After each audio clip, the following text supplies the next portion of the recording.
What's good, Internet? My name is Attack Slug, and welcome to a gameplay preview of Last Encounter, launching on Steam May the 8th for $15. It is a top-down, dual joystick roguelite of the space variety, and I know I've played a lot of those, but we're going to play just one more here in Last Encounter. Now, I know you're wondering, what makes this one different? I'm not really sure, but you get to choose from a variety of pilots here. I'm going to go with Aoki Shi. You will have your choice of different ships that have both different specials and different types of bullets. So with the Renegade, we have Berserker, which is our special here, and just regular old bullets. So I have Renegade, Raptor, Ghost, Blaze, Thunder, and Proteus. So Shockwave, that gets rid of their enemy shields, and Bullet. So I'm going to go with that one. I'm pretty sure I just unlocked that, so now I have a pilot and a ship. You can see here I am this little guy in the middle here, floating around. Now, the roguelike elements, the roguelite elements here, kind of similar to a Dead Cells or a Rogue Legacy, where I am upgrading and buying different things that can be used in these runs. So I'm going to finish upgrading Assault Rifle here, and now I can buy Assault. And you can see in the upper, like next to my profile, there are 3 different things here.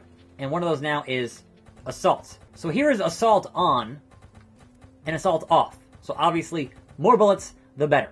And there are a variety of these deals over here that can be unlocked, and I haven't obviously got them all yet. I've been playing for about an hour and a half thus far, so I've gotten a few. You have a dash move, much like Monolith, much like End of the Gungeon. Having a dash is very important, and you kind of just do these runs and then unlock things and then head back here and spend your money to get further. Now, when you die, you do not lose your money. That is obviously very important because it is a roguelite and you will be dying quite a bit. So I guess the question you might have is the gameplay fun? I think it's alright. There is a bit of story here about being the last human survivors in the universe and trying to get revenge on that whole thing, and it's kind of thin and not super important. Really what you're here for is the gameplay, and it's smooth. It's kind of like a Star Patrol meets a roguelite, more or less. I haven't played that in a long time, but I'm going to say that's kind of what it's like. You can use the mines to your advantage. There are pickups of 2 varieties, or I think maybe 3, in these stages. Now, my number 1 complaint so far is that when you destroy stuff and money drops, it disappears way too fast. Way too fast. That should be a little bit longer considering how important the money is to upgrading your stuff and getting yourself a better run the next time. It is not a situation like a Spelunky where you're going to start from scratch every single time. You are gaining progression as you make your way through this galaxy. So here we are. That is the component. And picking up those components gives you those unlockables when you go back into the hub world to pick, to get another run done. But so far, I've made it about a half an hour into this game, which is about like the 4th-ish world. And even those are randomized which type of world you end up going to. I can inspect here, get a bit more dialogue, get a bit more flavor for the universe. But obviously the gameplay is kind of tantamount in any game of this type or this variety. So what are you doing here, right? You are heading into these different worlds and you're looking for the 3 keys. Once you get all 3 keys, you can move on to the next set of stages. So right here, that's a key. I need that key. Boom. 1 key acquired. Now, at any given time, when you are not in combat, this is very, very key. When you are not in combat, you can move on to a different stage. And that's important because sometimes it is just completely and totally, overwhelmingly, the odds are completely and totally against you. And your dash is fast enough. You can kind of get away, and the enemies, as long as they aren't bothering you, you hit Y, and you choose from one of these other procedurally made stages. So there are 2 more keys, but there are 4 stages. And there'll be 2 keys, and there'll be 1 warp gate. And when you have the 3 keys, you go to the warp gate, and that is the deal. So as long as you don't move in the very beginning, you can kind of scope it out. All right, is this safe? Is it not safe? And that blue push from the side there, the blue push is, hey, there's a key in this area. And that is very, very important as you get later and later, that you don't necessarily want to instigate problems in every single stage. So here, we're still in the first world, so it's not too bad. Although it can get a bit hairy, it can get a bit bullet hell, and you can die quite quickly. There are Poison World, where like the whole world is just poison, and that was where I was dying a lot of the time, but you don't always get that world as you are making your way through your, it's procedural, so it's not going to be the same every single time. Now, these pickups here, the blue ones are temporary ones, that like, you'll get a speed boost, or a bullet boost, or a shield boost, or something very temporary. The green ones are health, obviously, and then there are orange ones that give you passive abilities, and there are also different types of bullets to pick up that are more active abilities.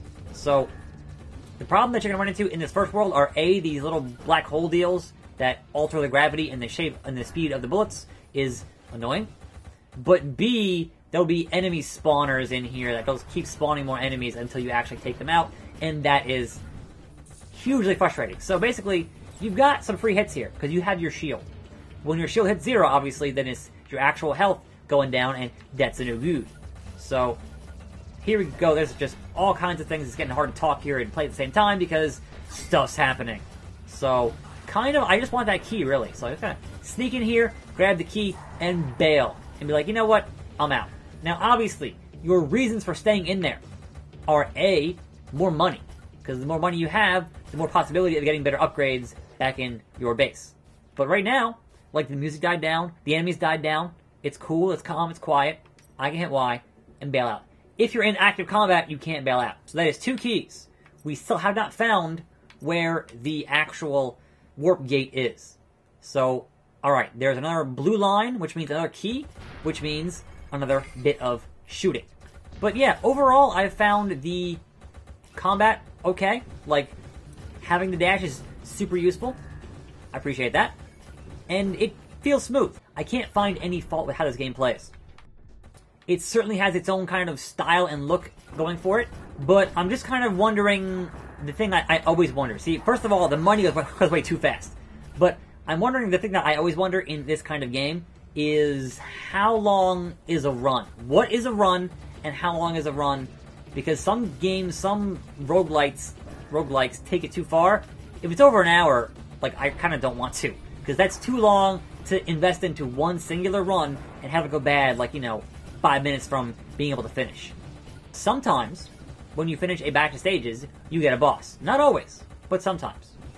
It's so you're always kind of making progress here and moving forward and gaining things. So it's not like a game where you start from scratch. I think those are perfectly fine, but I can understand why some folks might not want to play that style of roguelike or roguelite, because they can be punishingly difficult and very, very frustrating. So, I just want that key. That's all I want, is that key. I'm going to sneak in here, get that key, and then sneak the hell out. And if nobody follows me up here, then I should be good. Peace out. So we got one more question. Actually, no, 2. We got 2 more questions. Which one is it going to be? Which one's going to have the actual warp gate? I don't know. We'll find out. Get some health back, and see if we can't track down yonder warp gate. Explosions, kind of a problem.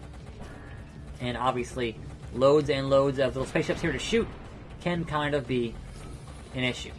So let's see if we can't track down. Nope, don't get. I'm almost dead here. Don't get there. Nope, that's a shop. Alright, so that is a shop to buy more things. I don't need a shop right now. So I think this is not where the gate is. So let's buy that for shield regen purposes. And then hang out in the corner over here. Hope that no one's going to attack us, and then get the hell out of here. So here, somewhere in here, will be what I need. Can I make it to there and show it happening, or... Yes, alright. Do that. Get 3 of those in there. And get my ass out of here. Bye-bye. I'm a gone. And then more plot. Just a little bit, though. Just a little bit. This is the Gravity World.